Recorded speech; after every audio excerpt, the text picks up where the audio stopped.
नमस्कार, सखोल न्यूजमध्ये आपलं स्वागत. पाहुयात आजच्या ठळक घडामोडी. रत्नागिरीच्या जाहीर सभेत शरद पवारांनी जरांगेच्या मागणीला पाठिंबा दिला. त्यामुळं आता ओबीसी संघटना बोलत असताना मराठ्यांचे नेते शरद पवार असा उल्लेख करायला लागले आहेत.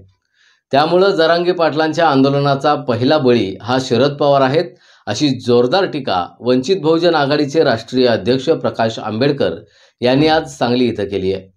पाहूया. आम्ही असायला मानतोय की 8 ऑक्टोबर ते 13 ऑक्टोबरच्या दरम्यान आचारसंहिता लागू शकते आणि 15-16 या 14-15-16 या दरम्यान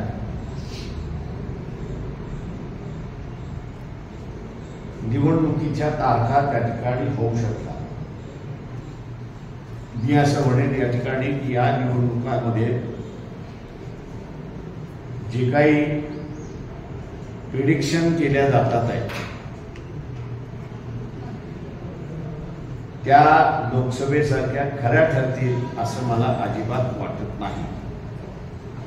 या निवडणुकीमध्ये सगळ्यात मोठं जरांगे पाटील यांच्या आंदोलनाचं कॅज्युअलिटी असं जर म्हटलं तर मराठा नेते शरद पवार कॅज्युअलिटी आहे असं मी त्या ठिकाणी मानतो.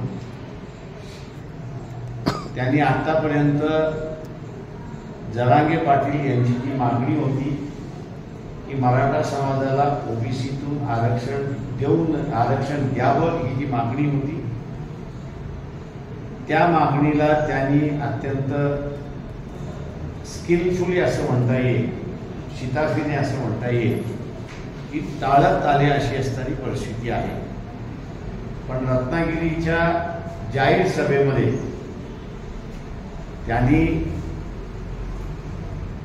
जरांगे पाटील यांच्या मागणीला पाठिंबा दिला, योग्यता आहे असं त्या ठिकाणी म्हणायला लागले. आणि आता ओबीसीच्या ज्या संघटना आहेत या सर्व ओबीसीच्या संघटना आपल्या सभासदांमध्ये आणि लोकांमध्ये बोलत असताना नुसतं शरद पवार असं नाव घेत नाही तर मराठ्यांचे नेते शरद पवार असा उल्लेख त्या ठिकाणी करायला लागले. आणि म्हणून मी मगाशी म्हणालो की जरांगे पाटील यांच्या आंदोलनातला पहिला बळी हे शरद पवार सार्वत्रिक न राहता आता ते फक्त मराठ्यांचेच नेते झाले अशी असणारी एक परिस्थिती आहे. मराठवाड्यामध्ये जरांगे वर्सेस ओबीसी हा उघड लढा आहे असं मी त्या ठिकाणी मानतोय.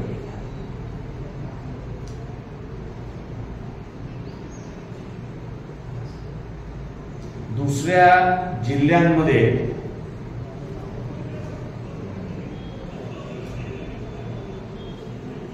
या लढ्याची तीव्रता ही शाब्दिक नाही पण मानसिकता आहे अशी त्या ठिकाणी दिसते. मनामध्ये कुठेतरी घर बसलेलं आहे.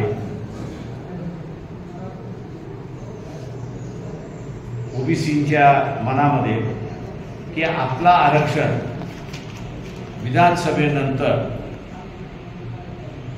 गेल्याशिवाय राहणार नाही.